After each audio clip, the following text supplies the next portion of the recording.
Bonjour, je vais parler du 3e épisode de Gotham.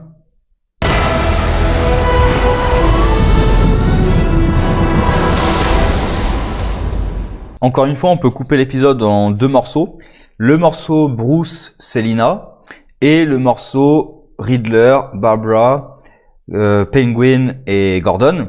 Même si évidemment ils sont pas tous en même temps dans l'épisode, mais c'est l'arc qui réunit tous ces personnages. L'arc Bruce Selina, pour moi, ça reste encore le plus faible. Alors déjà, Bruce est vraiment relégué au second plan. Hein. Il sert là juste pour essayer de ramener de la raison à Selina, mais c'est elle qui mène le truc et qui gère un petit peu tout dans cet épisode. C'est elle qui déjà interroge pour savoir où se trouve Jeremiah. Alors, ils suivent à peu près l'idée que j'avais, hélas, c'est-à-dire Selina qui perd un peu le contrôle. Alors, c'est pas encore clair, est-ce que c'est la graine de Ivy ou est-ce que c'est juste en effet sa rage et sa haine contre Jeremiah, pleinement justifiée quand même, puisque d'abord elle a cru qu'elle allait mourir, après elle a cru qu'elle allait être paralysée à vie, maintenant elle s'en est enfin sortie. Donc voilà, toute cette tension, elle était sur le point de se suicider, enfin elle a même essayé de se suicider, donc voilà, toute cette tension et tout psychiquement, émotionnellement, elle doit pas être bien de toute façon. Et je pense que, par contre, la raison principale, ça va être la graine de Ivy qui l'a corrompue. Je suis sûr que ça va être une explication comme ça. Et du coup, elle se contrôle plus. Elle est ultra violente. Donc, voilà, elle cherche d'informations sur Jeremiah. On tombe enfin sur l'endroit où est Jeremiah. Alors, un peu facilement. Ça, c'est peut-être un reproche général à l'épisode. C'est un peu rapide. Tout est un peu rapide. J'en parlerai sur la deuxième partie. Du coup, voilà, il le trouve assez facilement.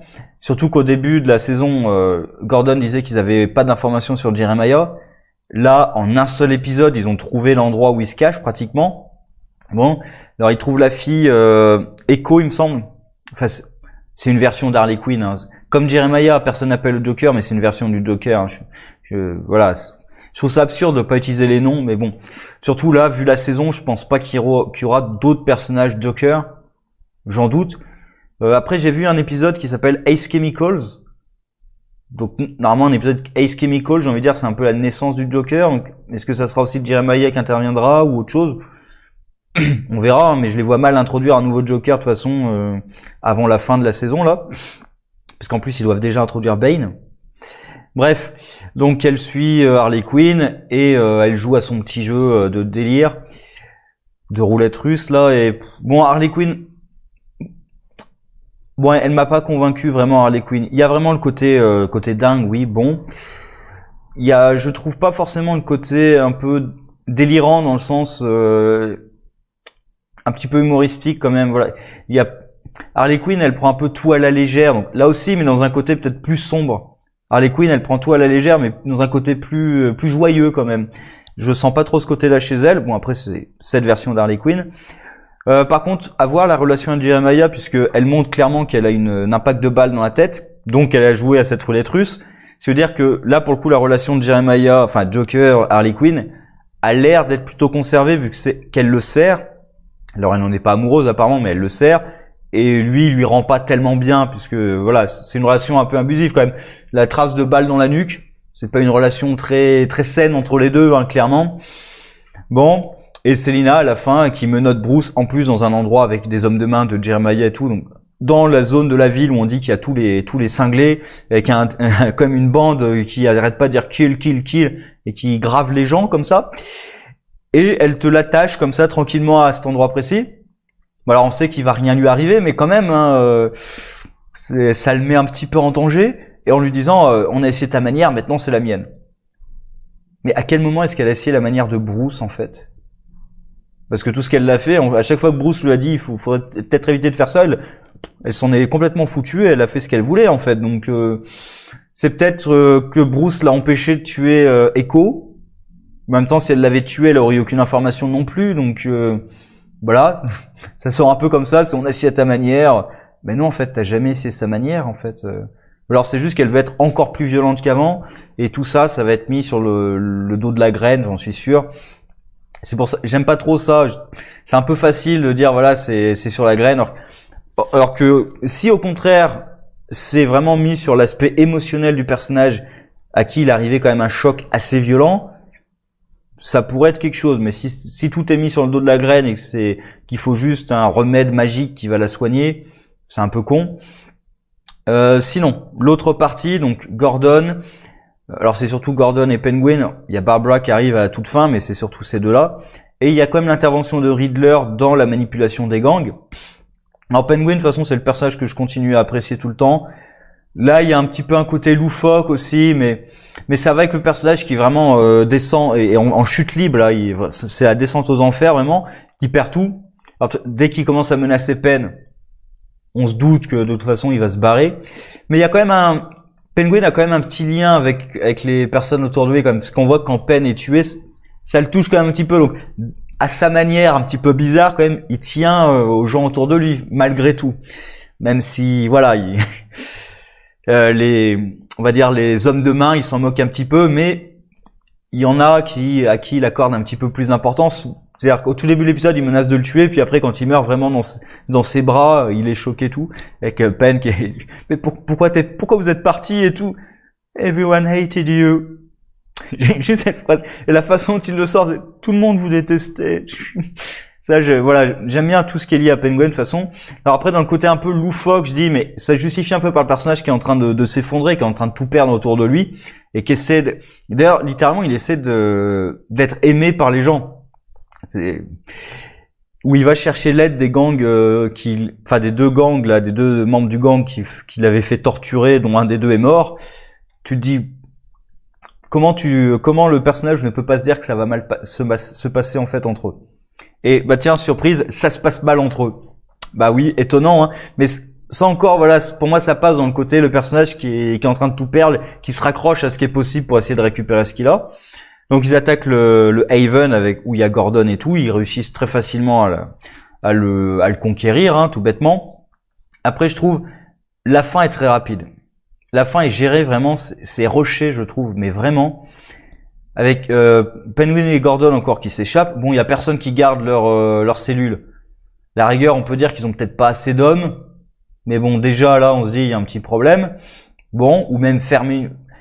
À la limite, ils sont dans la cage. Même à la limite, fermer la porte, mettre des trucs devant, bloquer. Mais bref, voilà. Sans qu'on le voie, ils réussissent à trouver d'autres flics et à les armer. Donc déjà, ils réussissent à trouver les armes et les munitions, alors que c'est les hommes du gang qui ont amené les munitions. Donc tu vas me dire que eux, ils surveillent pas leurs munitions? Et Gordon et Penguin tout seuls, ils ont réussi à reprendre leurs munitions, à les distribuer à d'autres flics qui apparemment n'avaient pas été capturés par les gangs. Ouais, c'est ça, c'est vraiment très rushé. C'est-à-dire que dès qu'ils sortent de leur cellule, c'est bon, on a quasiment l'impression que le plan est terminé, c'est réglé. Même, je me suis dit, quand je les vois arriver dans la salle, je me suis dit, les membres du gang, ils vont prendre en otage des civils et tout. Et là, tout de suite, Penguin en tue 2 ou 3, sans toucher de civil apparemment, et c'est fini comme ça. Voilà, c'est très rushé, hein. Même à la fin, quand il y a, et pareil d'ailleurs, toute la population qui hurle Penguin, Penguin, Penguin, il y a Gordon aussi qui les a aidés, hein. Donc ils oublient un peu vite, hein. Enfin, la plupart ils l'avaient fui, et là ils voient que c'est Gordon et Penguin qui les ont sauvés. Donc voilà le retournement aussi un petit peu rapide. Et Barbara qui débarque à la fin avec Harvey qui est venu la chercher et qui débarque toute seule avec un flingue, toute seule. On lui dit qu'il y a les gangs qui ont pris le contrôle de Haven, elle débarque toute seule. Alors que pour aller sauver Gordon, elle était venue avec un véhicule avec une Gatling dessus. Là, elle débarque toute seule à pied. Elle pensait réussir à faire quoi en fait? Sérieusement?